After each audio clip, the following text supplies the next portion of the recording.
from the Digital Media Center on the campus of Southern Oregon University in Ashland, Oregon.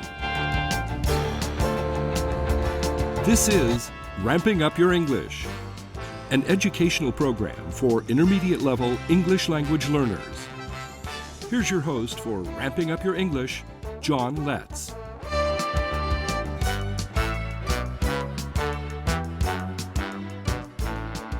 Welcome to Ramping Up Your English, winner of the Southern Oregon Television Program of the Year and the Best Education Show for 2017. I'm producer and host John Letts. Ramping Up Your English is an instructional support program for intermediate level English learners. And if you've already passed the beginning stages of learning English and you want to reach higher levels of proficiency, this program is designed to meet your needs and get you closer to your goal. Ramping Up Your English is for English learners from all language backgrounds and for people of all ages. We take a content-based approach to helping you reach higher levels of English proficiency. Our current thematic unit is Native Americans. This is segment 1 of episode 84. Now, if you've watched the last 5 episodes, you know that we're looking way back in time, thousands of years ago, when the first Americans arrived on the continent, and how these people and subsequent generations adapted to the changing conditions that caused their first food source to go extinct. But that also opened up new land, not covered by ice, to be settled or utilized for supporting their families. Yes, all that was a long time ago, so we're learning the language functions of English that are needed in learning and reporting on Native Americans.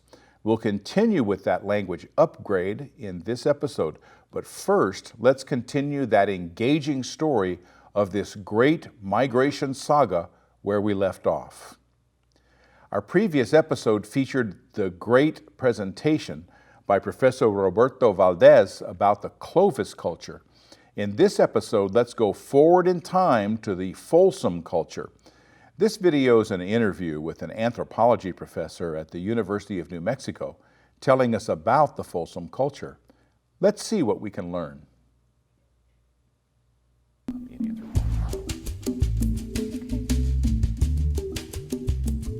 And we're here with Dr. Bruce Huckle, professor in the Department of Anthropology at the University of New Mexico. Dr. Huckle brings us a detective story, or hunter-gatherer paleoecology from the North American Paleo-Indian period. Paint me a picture. 11,000 years ago, the gigantic North American ice sheets melting. It's a time of great change, and the climate has been warming and the glaciers retreating since about 18,000 years ago. And around about 11,000 years ago, there is a really rapid shift back into very cold temperatures. And so this warming is halted for a period of about 1,000 years. And the effects that we would see down here in New Mexico might not have been horribly dramatic, but most likely we would have seen more grass-rich environment.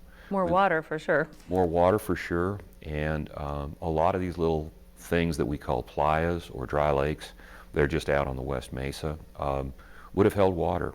So it was a time when there were a lot of bison on the landscape and other typical plains animals, probably pronghorn, and people.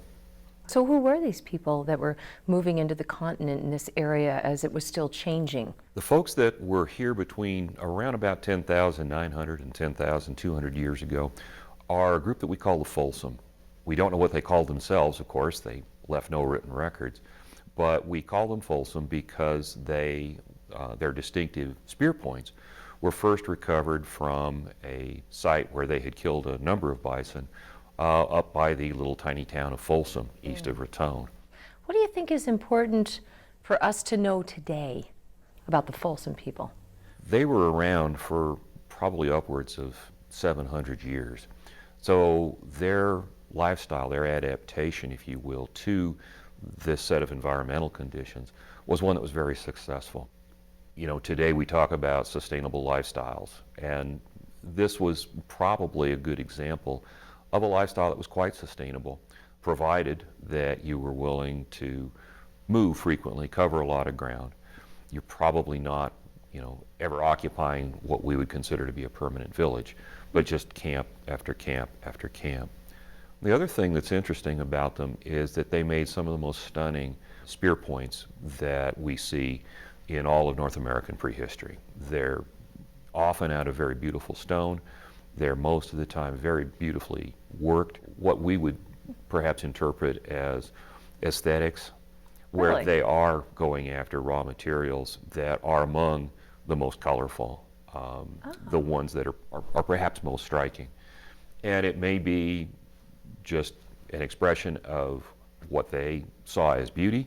It may be an expression of respect for the animals that they're hunting. As a member of a small, highly nomadic group, you have to depend a lot on your relations for when times get tough, or maybe just when, the once or twice a year when all of the small groups that have been operating independently for most of the year come together. That would be a time when you could build and cement relations with other small groups, and that might include the trading of raw material, exchange of mates, building those kinds of social and to a degree economic ties that would help you be a successful hunter-gatherer. Probably better to have a more artistic, beautiful arrowhead to trade with if that was among the things you traded. Exactly. I think it would probably be a little more desirable to have you as a trading partner if you have something that has that kind of impact. Tell me a little bit about the first Folsom discovery. You said that was actually northeast?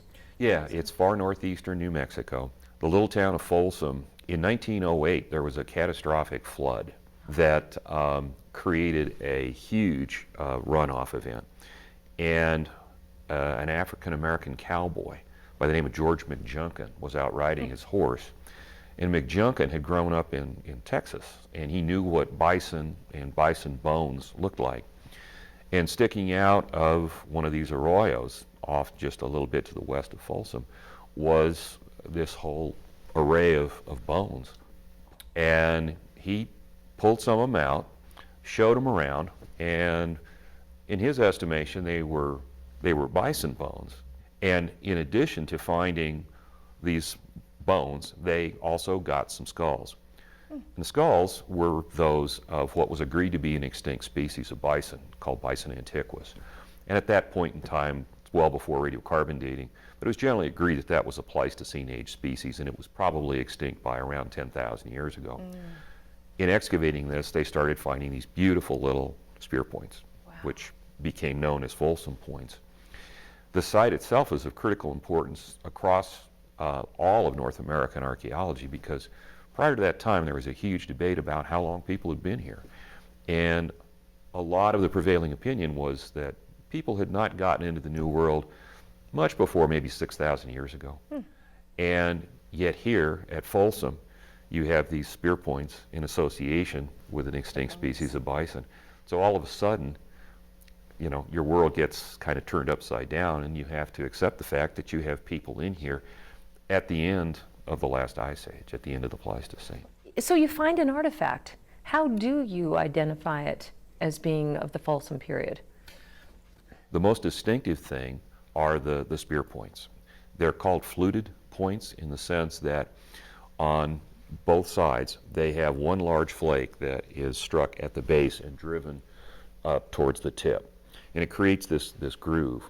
Wow. Fluting shows up nowhere else in the world but in North America. Oh, and it has its origins with a group that we call Clovis, and they are probably the ancestors of Folsom.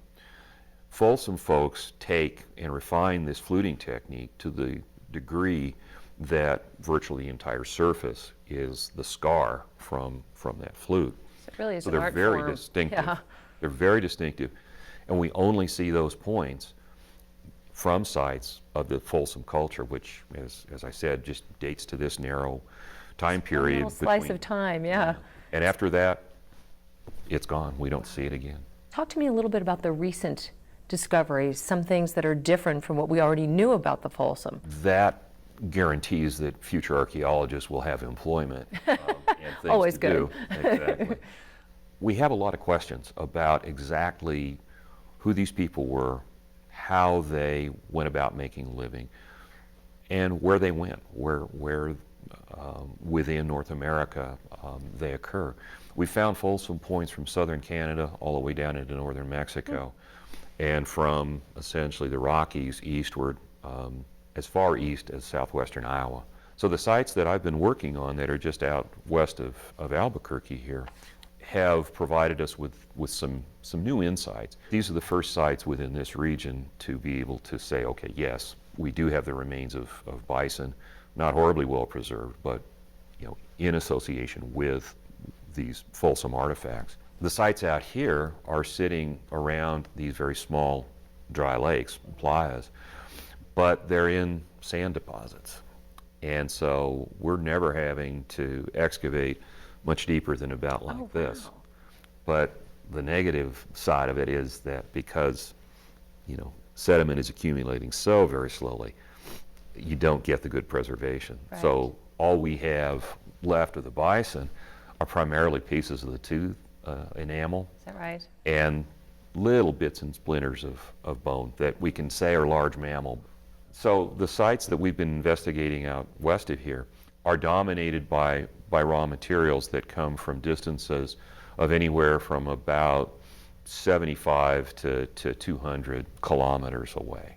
So we see obsidian from up in the Valle Grande. We see what is called pedernal chert from up on the northern end of the Jemez.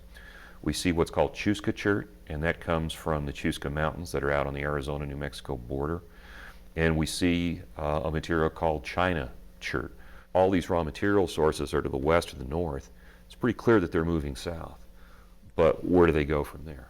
We're still debating how people get into North America. The traditional model has Clovis, or the ancestors of Clovis, coming down between the Laurentide and the Cordilleran ice sheets. In other words, up in northern Canada. As the melting begins at 18,000 years ago, the Cordilleran retreats westward, the Laurentide ice sheet retreats eastward, and they open a corridor between them. So the traditional model has people coming across Beringia and then down this so-called ice-free corridor. Once they get south of the ice sheets, they appear to spread. How does Folsom culture relate to some of the Southwest, the Native American cultures, the recent ones of the Southwest? Is there any correlation between them? That's a really good question. When you're talking about something that's 10,000 plus years older than contemporary Southwestern groups, it's really hard to establish links. For an archaeologist, we tend to rely on things like similarities in pottery or in architecture or in stone tools. Well, with Folsom, you have no pottery, you have no architecture. You have stone tools, but they're stone tools that are designed for an entirely different lifestyle and set of weapons. So it's really hard to say, there's this clear line. Right. Having said that, we suspect that there is at least every good chance that Folsom folks have descendants in our contemporary cultures in the Southwest. It may be just a very, very small sort of input, but if you look at it from the perspective of Native Americans, a lot of their traditional stories talk about how things were in times past before they reached the areas where they live today. And some of these groups talk about a lifestyle where they're subsisting on wild game, wild plants, and always moving. What do you think we would have to discover to really, really know who the Folsom people were? One of the things that would be great would be to be able to find sites that have just superb preservation. A Folsom occupation in a dry cave. These people could have been superb hide workers, hide painters. So we really don't know what these people looked like. So no DNA evidence? No DNA evidence. I really would like to see what the people looked like, because ultimately it's the people and their behavior that we're that we're interested in as anthropologists. Well, maybe there's another Mr. McJunkin out there ready to make a find, and he's riding on horseback or doing some digging, and maybe we'll find that really preserved site that'll offer some more clues. But in the meantime, it is a great mystery, and I thank you for sharing it today. My pleasure, Augusta. Thanks for having me. You bet. You're watching Ramping Up Your English. This is segment 2 of episode 84. We just heard anthropologist Bruce Huckle tell us about the Folsom people who lived in New Mexico so many years ago. So what were the main things we could learn from his interview? Well, one point was that the Folsom culture existed after the Clovis culture. Another was that the Folsom culture is known by the spear points that were different from Clovis points. And we also saw that the Folsom culture lasted over 700 years and was thus a sustainable way of hunting and gathering. We learned that bison antiquus hadn't gone extinct yet during their time, and that the culture was widespread in North America. Then the clues disappear. There's no certainty what happened to the people of this widespread culture. You're watching Ramping Up Your English. This is segment 3 of episode 84. And now let's do some language work. In previous episodes, we used specific verb tenses to communicate events, actions, and situations in the past.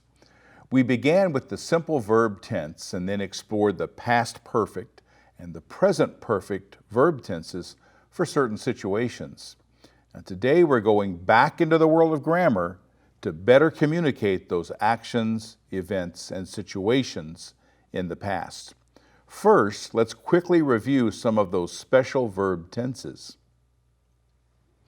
We're reminded that the past perfect tense is a great way to relate events in relation to other past events. The past perfect is formed by using the auxiliary verb had with the past participle of the verb that tells what action took place in the past. The same goes for events and situations. An example is, Native Americans had crossed the Bering Land Bridge before ocean levels rose. Now let's review the present perfect tense. Now, despite its name, the present perfect tense has to do with actions, events, and situations in the past that continue into the present or which have occurred repeatedly. Now, the present perfect tense is formed by using the helping verb have plus the past participle of the verb relating to an event, action, or situation from the past. An example is most Native American groups have adapted to changes that occurred in their environment. Now, I have to add a step in using the present perfect verb tense. For the third person singular, the word have cannot be used. Third person singular refers to one person, place, or thing, or idea. That also includes the pronouns he, she, or it. Now, see how it's used in the example below. Changing climate has challenged Native Americans many times. Now, if you practice this, your ear will be trained to hear the difference, and it just won't sound right unless you're using the correct helping verb. With this review in mind, let's learn some ways of clarifying those events, actions, and situations using words that tell us more about them.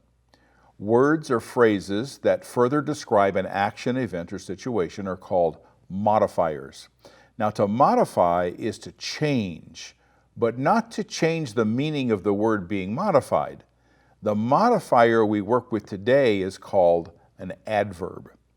Now, when you were at the beginning levels of English, you probably learned some simple adverbs. Some examples include, we slowly walked through the park. The adverb slowly doesn't change the action of walking. Let's see. I'm going to pause for just a moment because, here we go. Okay, so it shows how we walk, slowly or quickly. Native Americans learn quickly to hunt other animals. The adverb quickly indicates the time frame in which they learned. In this way, the adverb modified the verb by telling how an action took place. Adverbs can also be used to relate the frequency at which an action or event takes place. Now, frequency refers to how many times an action takes place or an event occurs within a time frame. Establishing frequency is essential to producing a clear and accurate picture of events. Now, since we're studying things from way back in the past, we'll use these with the tenses of verbs we've learned so far in this unit. This is a list of adverbs that modify the frequency. Usually, normally, always, often, frequently, many times, seldom, infrequently, hardly ever, and never. This list spans the spectrum in terms of the frequency of actions or events. Let's take a part of that spectrum and show how these adverbs are working. At the top of the spectrum, we'll start with always. This would be the most frequent. It also makes an absolute statement. The word always indicates there are no exceptions. Survivors always found a source of food. Well, since people can't afford without eating, the adverb always is safe to use here. Moving down in frequency a little bit, we have the adverbs usually and normally, and we'll add routinely. These are still fairly frequent actions, but they convey a certain everyday aspect about them. Native Americans had usually hunted with atlatls. Native Americans normally lived in small groups. Native Americans have routinely settled where food supplies are plentiful. Now, here's an adverb that is the most general concerning frequency. The adverb sometimes is squarely in the middle of the spectrum. It shows that the action or event has happened, but it really doesn't say much about how many times it happened. We could use the words at times. Notice sometimes is written as one word. Small family groups sometimes joined others to create tribes. I was getting a little bit ahead because this says at times conflicts have broken out between neighboring tribes. Now, we're below the middle of the spectrum.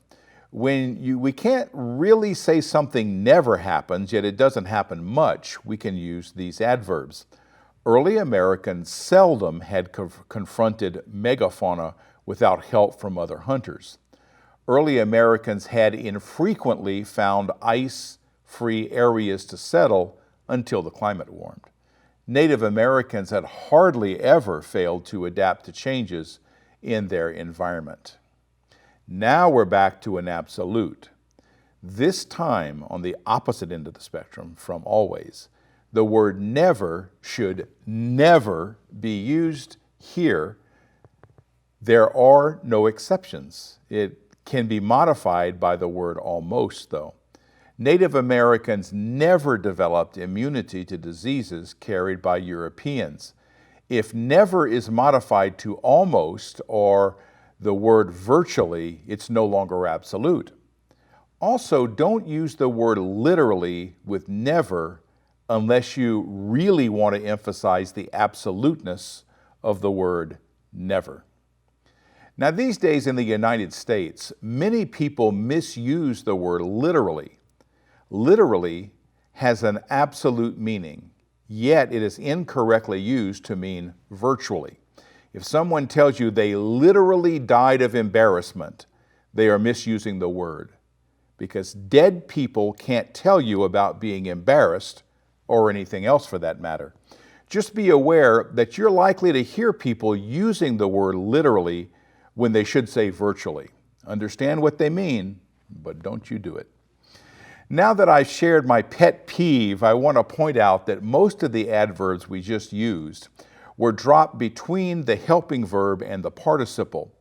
Now, this was once considered incorrect, but it's acceptable now. Indeed, it sounds very natural and is highly effective in modifying the verb. When I use technical terms like modifiers and adverbs, it's only to explain their functions and to help you choose the right words. Don't worry about learning these technical terms. They are only important if they help you communicate. As for the content of the Native Americans, I hope you find it as interesting as I do. We'll move a bit ahead in time in our next episode in telling this saga that spans thousands of years. I love to hear from viewers. You can send me an email at letscreatepro@gmail.com. Be sure to visit my website, letscreate.org, to see the support materials for this episode, including that list of adverbs that we used today. You'll see the learning materials we just used and more. Click on the link to the Native American unit and navigate to the episode 84 page. You can watch and even download this episode and more from archive.org/details/roguetv. All episodes are there. Enter Ramping Up Your English in the search box and choose the episode you want. Ramping Up Your English can be seen on RVTV on channel 15 and 115 on the Ashland Home Network and on channel 182 in the rest of Southern Oregon on Charter Cable. You can stream Ramping Up Your English for free from rvtv.sou.edu. I want to thank my director, Denise Ross, and my talented and dedicated crew, and I want to thank you, our viewers. All of you help make this program an award winner. Join me next time for Ramping Up Your English. I'm John Letts.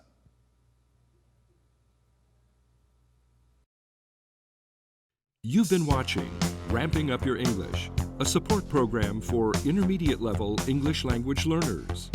Learn more. Visit our website at letscreate.org. You can also watch or download today's program at archive.org/details/roguetv. Join us next time on RVTV Voices for Ramping Up Your English.